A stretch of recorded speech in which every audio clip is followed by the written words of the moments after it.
For the past 2 years, I have been completely obsessed with film. I've seen something like 750 movies since 7th grade. Now, in the time it took for me to watch all of those movies, I have read 20 books in school. 750 movies, 20 books. Huge difference. Why is that? It's not that I hate reading. I actually really love books, but the time it takes for me to read a book in school versus watching a movie on my own is significantly different. Reading books requires much more time, energy, and investment than watching movies does. In English, we tend to spend a month or more on each book. Reading and analyzing a book over that long of a period of time really affects the appreciation of the book. I find that my interest and enjoyment slip pretty quickly. So should we just speed up the whole process and read an entire book in a week? No. Kids would hate that too. Another issue is that the books we read in school offer less variety among genre. They're all either fantasy, coming-of-age stories, or books about dogs dying, but I can explore hundreds of genres on any given streaming site. Also, the books we read in school are typically by white authors and about white people. They lack representation, whereas I can hear a variety of different voices, watch various cultures interact, and gain exposure to other people's stories through film very easily. The majority of people my age do not want to put their energy into reading unless they're required to in school. Although it is regrettable, the current teen demographic is not as interested in literature as they used to be. They're much more interested in watching a scary movie, or rewatching comedy favorites like The Office, or binging that new TV show. But what if teachers incorporated more film into their curriculum to capitalize on the popularity of visual media? Currently, teachers do use some film in school, but there are really only a couple reasons why an English class might watch a movie.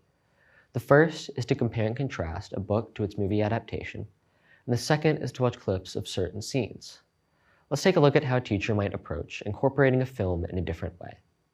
Watership Down by Richard Adams. If you don't know, Watership Down is a book about rabbits traveling across the English countryside to find a new home. Don't get me wrong, it's a good book, but it's over 450 pages long, and it is full of detail after detail about every single setting. Let's take a look at this page. It was evening of the following day. The north-facing escarpment of Watership Down, in shadow since early morning, now caught the western sun for an hour before twilight.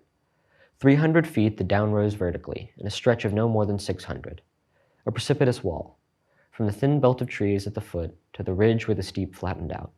The light, full and smooth, lay like a gold rind over the turf, the firs and yew bushes, the few wind-stunted thorn trees. This entire page describes the north-facing escarpment of Watership Down, which is literally just a hillside. The entire description could be captured in a simple pan across the countryside. Imagine being 13 years old and trying to read this at midnight before a reading quiz the very next day. Having read this book, I can say from experience that it is tedious, and most students are going to have trouble with it. But what if instead of reading this long book, which could take a number of weeks, we watched the 4-part miniseries that came out on Netflix in 2018. This series stays true to the book's story and would take up way less class time. We could do a whole novel study with it in like half the time. If I wanted to prepare an essay on the main character, I could rewatch all the relevant scenes in the same amount of time that it would take to reread a single scene once. What if we watched the trial scene from the Academy Award-winning adaptation of To Kill a Mockingbird, immediately after reading those chapters in the book? It would take 20 minutes out of the day, and think of how much better I'd understand the complexities of that crucial moment in the book. What might we better understand about Mayella Ewell's testimony by observing her shifting eyes? How might we better understand the pain and fear of Tom by watching him give the most heartbreaking testimony?